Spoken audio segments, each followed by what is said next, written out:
Fala galera da Rubro News, muito boa noite, sejam bem-vindos a mais um conteúdo aqui do canal.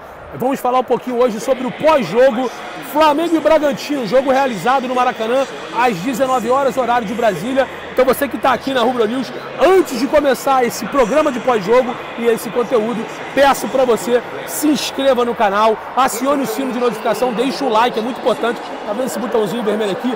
E inscreva-se e você vai se acostumando. Todo jogo que tiver no Maracanã e tiver a presença do Julião, nós vamos estar apresentando o nosso programa da Rubro News para você. Teremos imagens da zona mista e, claro, oratória de todo jogador que passar por lá. Beleza? Não perca um minuto sequer, se inscreva no canal, deixe seu like, é muito importante até para a plataforma poder cada vez mais indicar nossos conteúdos. Tamo junto, um forte abraço, fique com o programa, saudações. É isso aí, galera, muito boa noite, seja bem-vindo aqui à Rubro News Futebol Clube. O Flamengo venceu o Bragantino no Maracanã pelo Campeonato Brasileiro por 4-1, mas o jogo teve alguns requintes de, não crueldade, mas teve um certo suspense. O Flamengo vencia o primeiro tempo por 1-0, gol do Gabigol, o Gabigol que perdeu o pênalti com 4 minutos do primeiro tempo. O Flamengo fez 1-0 aos 12 com o próprio Gabigol, linda jogada do Arrasca, e teve o lance do pênalti perdido pelo Gabigol, a expulsão do Luan Cândido, jogador que inclusive fez o gol da vitória do Bragantino no primeiro turno. O Flamengo virou o placar da primeira etapa para o segundo tempo por 1-0, perdendo inúmeras oportunidades, Patrick, muitos gols perdidos, e tomou um susto. Com 2 minutos do segundo tempo, sofreu o Bragantino uma penalidade a seu favor, convertido pelo Elinho. O Flamengo ficou nervoso e aos 17, 18 minutos, Pedro estava muito apagado, fez o segundo e parece que depois desencantou. Fez o terceiro, fez o quarto. O Flamengo de uma vitória magra no primeiro tempo, com muitas oportunidades perdidas, um empate que estava ficando dramático, construiu uma goleada no final do jogo. 4-1 Flamengo, 3 gols do Pedro, mais um hat-trick do atacante da seleção do Flamengo, que está cada vez mais carimbando a sua vaga para a Copa do Mundo. Um bom jogo do Flamengo, que jogou praticamente todo o tempo com um a mais em campo, mas teve esse flerte aí com requintes de tragédia, mas graças a Deus o Flamengo ganhou. Vou passar a bola, a palavra para o meu amigo jornalista Patrick Cohen. Patrick, muito boa noite. Bom, primeiro é um prazer estar recebendo você aqui na Rubro News. Muito obrigado por estar participando desse programa de pós-jogo Flamengo e Bragantino. Vou passar aqui o fone de ouvido e o microfone para você falar um pouquinho o que você achou dessa vitória do Flamengo, dessa goleada do Flamengo diante do Bragantino pelo Campeonato Brasileiro. Patrick, boa noite, irmão. Muito boa noite, Julião, todos que estão assistindo aqui esse pós-jogo de Flamengo 4, Bragantino 1. O Flamengo estava 4 jogos sem vencer no Brasileirão. 4 jogos. Fluminense, Fortaleza, Goiás e Ceará. Um gol para cada jogo? Pois é. E aí, como você falou, o jogo começa com pênalti, uma expulsão, a torcida ali, o Gabigol deslocou o goleiro, mas ela beliscou na trave, mas ele fez com o passe do Arrascaeta. Arrascaeta é gênio, craque. E o Cleiton que vira o Neuer? Virou o Neuer. Teve chute. Aquele lance da Arrascaeta, se entra, é pra virar gol de placa aqui no Maracanã. De letra, chute, finalização. E uma defesaça, o chute do Everton Ribeiro, o chute do Vidal. Muitas defesas no primeiro tempo. A cabeçada do Pedro no segundo tempo? Não, só no primeiro. Sai vencendo por 1-0. E aí o Dorival tira o Thiago Maia. Bota a Cebolinha. Pênalti do Vidal. Aliás, o único volante que estava naquele momento. Exatamente. Né? E aí, como você falou, não é crueldade, mas parece que bateu ali um... Desespero. Temos que vencer. Desespero bateu. Um desespero. E aí o Flamengo começou a alçar bolas. O Cleiton. Nossa. O Cleiton era o Neuer. Ele que fez um gol contra o Palmeiras. Não, é brincadeira. O Bragantino ganhando por 2-0 no fim do primeiro tempo. Ele botou o Palmeiras no jogo, ele fez um gol contra. Quando o Flamengo ele vira o Neuer. Quando o Palmeiras ele vira o pior goleiro do mundo, é inacreditável. Mas aí nem o Neuer, nem o senhor Elástico conseguia defender aquele gol do Pedro, o primeiro dele, o segundo do Flamengo. Depois um gol de peito a lá futevôlei. Outro golaço. Outro golaço e uma porrada depois. Uma varada. Tipo assim, irmão, pega essa lá no fundo da rede. Tu tá defendendo tudo, então toma-lhe. Deu-lhe um chutaço, Flamengo 4-1, depois administrou. Flamengo que joga contra o Internacional na próxima quarta-feira aqui no Maracanã. De novo no Maraca. Jogo importante. Joga com o time titular pra você, tem que ir com os caras, porque assim, o jogo é sábado. Aí amanhã tem as eleições, né? Quarta-feira, tem que ir de novo com o que tem de melhor. Eu iria. Eu também. Eu pouparia contra o Cuiabá e contra o América Mineiro. É isso. Eu queria a opinião da galera depois aqui. Depois Exatamente. coloca aqui no comentário. Vocês iriam com o time titular contra o Inter? Uma boa leva, bom questionamento. Porque o Inter ganhou do Santos hoje no Beira-Rio, 1-0. verdade. O Fluminense perdeu pro Atlético Mineiro, 2-0 no Mineirão. Precisa cada vez mais se consolidar no G4. E o Corinthians pega o Cuiabá. Deve ganhar. Tendência de vencer o Cuiabá na Neoquímica Arena. Então o Flamengo, Júlio, tem essas duas finais que já são muito importantes. Tem que pensar primeiro na Copa do Brasil, é isso aí. Copa do Brasil. Esquece Libertadores. Primeira Copa do Brasil. Mas que já são jogos de pressão. Não tem porquê botar essa pressão também no Brasileirão, com derrotas, empates. Então tem que tranquilizar a torcida. Vai com força máxima, bota quem tá bem. Não precisa forçar, mas quem tiver bem para jogar, pontuar para o Flamengo terminar o Brasileiro da melhor maneira possível e também conquistando, se tudo der certo, as Copas, a Copa do Brasil e a Copa Libertadores. É isso, não, e perfeito. Você foi perfeito, Patrick. Tem alguém no Flamengo hoje que talvez você não tenha gostado do desempenho? Assim, sei lá, eu achei que por 4-1 você falar também que não tem ninguém que tenha jogado mal, assim.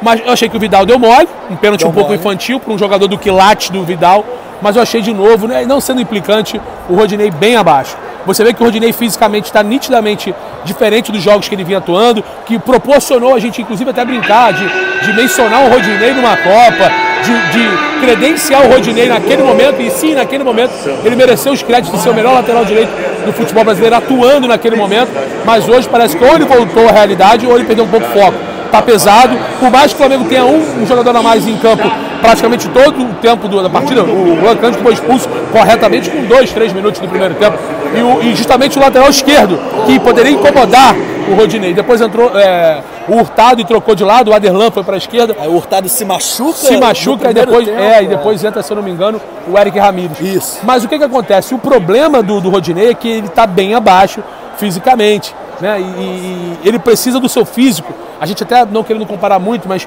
a gente até comentava em off, eu com outros amigos, a situação do Bruno Henrique, ele depende muito do físico, a gente espera que ele volte bem, porque é um cara de muita força física. O Rodinei tem muita força física, e se ele não estiver bem em forma, ele se torna um lateral burocrático, né? Então o físico dele realmente a parte ofensiva, a velocidade, a intensidade, que faz com que ele tenha o seu lado positivo ofensivo, a sua principal característica. Hoje faltou um pouco, mesmo o Flamengo com a mais em campo, eu achei que faltou um pouco mais do Rodinei, as ultrapassagens, as jogadas individuais, ele quase não foi para dentro do Aderlan, mas mesmo assim o Flamengo construiu uma goleada, não que ele tenha comprometido, mas ele jogou uma partida bem abaixo dos demais, na minha opinião, até pior do que o Vidal, que cometeu um pênalti infantil. Não sei a tua opinião. Pois é, quem me acompanha sabe que eu sou um crítico do Rodinei, mas que eu entendi que esses 6 últimos meses dele no Flamengo foram fantásticos. O Rodinei estava voando, a gente brincou, o avião, seleção brasileira. E o problema só é chegando perto das finais, isso que eu fico preocupado. E depois desses 10 dias que o Flamengo teve livre, ele voltou um pouco acima do peso. Voltou. O El Vion virou o El Balon. Virou um tava Julião. A380, ele tava parecendo o Dalsin do Street Fighter, ele voltou igual o Julião, né? Teve um pouquinho, uns quilozinhos extras, podemos dizer assim. Pois é, e hoje era para ele ser essa válvula de escape. Eu achei que hoje ele poderia dar uma oportunidade para o Varela, já que ele usou praticamente toda a linha defensiva reserva. Ele teve o Léo Pereira suspenso, o Davi Luiz e o Felipe Luiz preservados. Ele só manteve o Santos no gol. Então eu iria também com o Varela, eu acho que não seria tão determinante. Ainda mais porque quando teve um a mais em campo, eu acho que demorou a tirar o Rodinei e botar o Varela, que até foi bem. Pois é. E eu esperava que com um a mais o Rodinei justamente focasse ali nas questões, na questão ofensiva. Fosse mais para cima, trabalhasse mais com o Everton Ribeiro.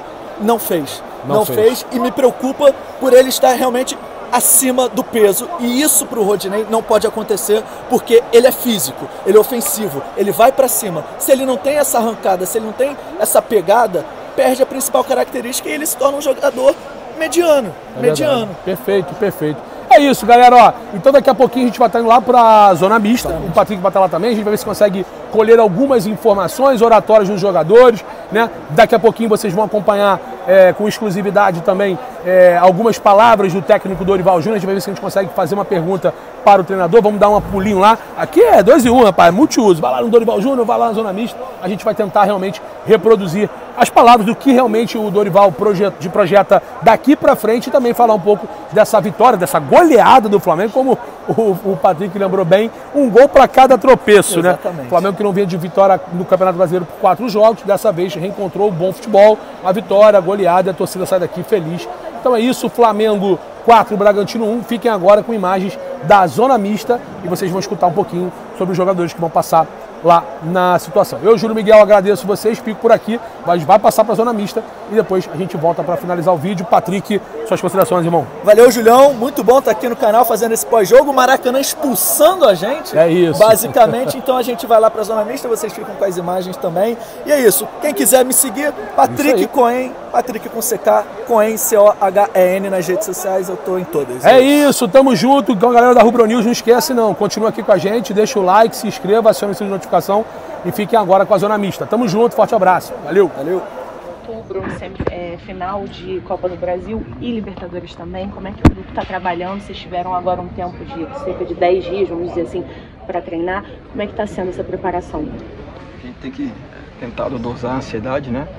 São 2 jogos dos finais que todo jogador quer jogar, a gente obviamente fica ansioso para que chegue logo, mas tem que controlar a ansiedade porque temos ainda o Campeonato Brasileiro, apesar da distância ali para o Palmeiras, mas a gente tenta a cada jogo que passa encurtar o mais rápido possível. Vemos de resultados negativos ali, que acaba tirando um pouco da confiança da equipe, mas hoje podemos fazer um grande jogo aqui, retomar a vitória, o caminho da vitória e conseguir esses 3 pontos. Cebolinha, você chegou aqui na zona mista há um tempinho e você falou que estava sentindo a falta de ritmo, que chegar no meio de uma temporada é complicado, você sentia que você estava num ritmo e seus companheiros estavam em outro.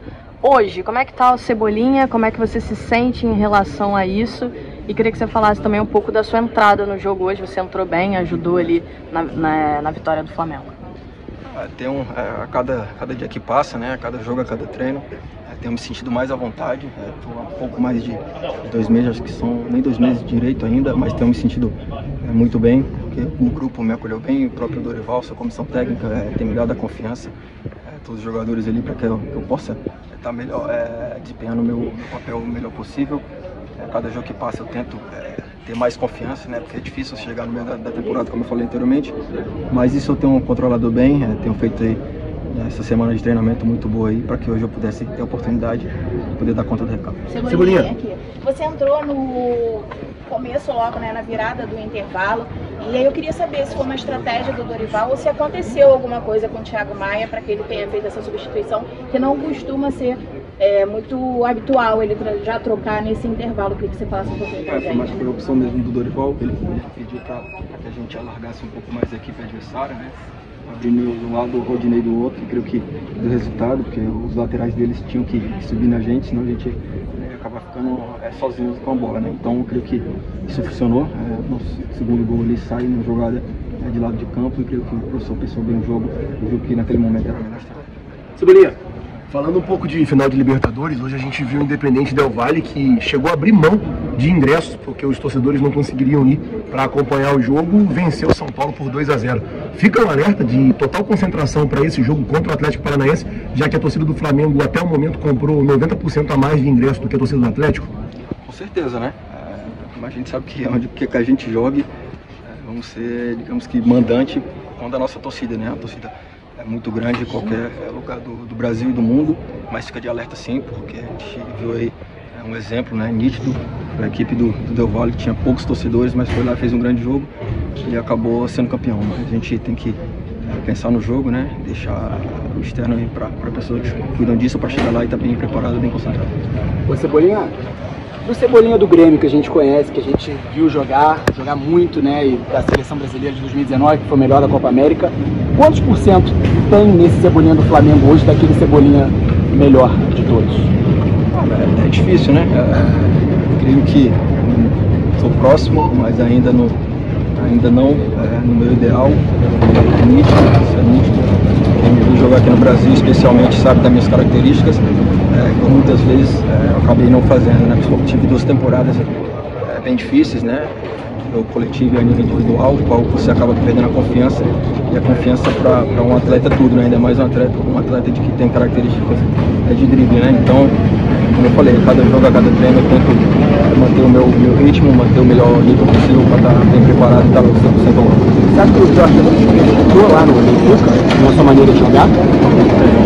Mas eu acho que, como eu falei anteriormente em outras entrevistas, né? Eu acabei fazendo funções que eu não estava acostumado, né? Então não era característica minha, mas creio que com certeza de alguma forma me agregou valor. Valeu. Obrigada. Valeu. Do time B que disputou boa parte do Brasileirão, vocês acreditam ainda que a chance do Flamengo conquistar o título, ou vocês estão tentando manter o foco na competição, mas pensando mais nas Copas nesse momento? O brasileiro sempre vai ser nosso objetivo, independente da dificuldade que temos agora, né? Com os resultados negativos que tivemos, nós vamos buscar até o último segundo, né? Sabemos da nossa força, tivemos, como eu falei, resultados negativos, mas sabemos que no futebol tudo pode acontecer e vamos trabalhar jogo a jogo para que a gente venha o máximo possível vencer os jogos. Quem sabe lá no finalzinho estejamos bem próximo dos líderes, né? Queria que você pudesse falar também, Pablo, sobre esse período de treinamento que o Dorival teve agora com a equipe, esse período de data FIFA, e também pensando nas finais da Copa do Brasil e também na Copa Libertadores. Um momento importante de muito treinamento, de muito empenho da equipe. Conseguimos fazer muita parte física também, onde não tínhamos muito isso antes. Então isso dá uma força extra pra gente, para essa reta final, que vai ser de decisões em cima de decisões. E estamos super preparados, super motivados com as competições que temos pela frente. Pablo, você é um dos jogadores, né, que não esteve nas campanhas vitoriosas de 2019, também não teve a oportunidade de estar em 2020. Eu queria saber como é que está a sua expectativa com esse outubro, que vem aí, né, com 2 finais super importantes, uma a âmbito nacional, a outra internacional. Eu queria que você falasse um pouquinho pra gente. Momento mágico na minha carreira, primeiro ano de Flamengo, já está em 2 finais, né? Estamos ainda no Campeonato Brasileiro, não vamos deixar de pensar nisso. E só tenho muito orgulho dessa camisa, desse time que vencedor, né? Jogadores que conquistaram tudo no clube, mas temos que criar uma nova história e espero estar nesse novo ciclo que tem pela frente. Obrigado, Pablo, boa noite. Pablo, boa noite, Pablo.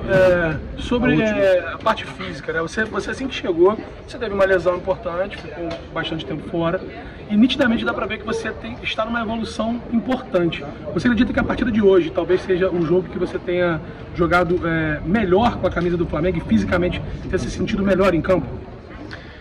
É claro que a minha lesão me prejudicou muito, né? Eu já estava vindo de uma preparação física no começo do ano, já estava apto para jogar e me machuquei, fiquei um mês parado e requer tempo, né, para ganhar ritmo. Posso dizer também que o Campeonato Brasileiro ele evoluiu muito em comparação a 2017 quando eu estava. Então um jogo muito mais rápido de marcação, pressão lá em cima. Também tive que me adaptar um pouco mais a isso. Mas a sequência de jogos é o que dá a confiança, né? Então, claro que hoje estou um jogador bem mais preparado fisicamente, mentalmente, né? Sei como que é jogar no Flamengo hoje, sei da importância, sei da minha responsabilidade e estou trabalhando para que eu venha conquistar o meu espaço como todos os outros. Parabéns pela vitória, Pablo. Valeu, obrigada, Pablo.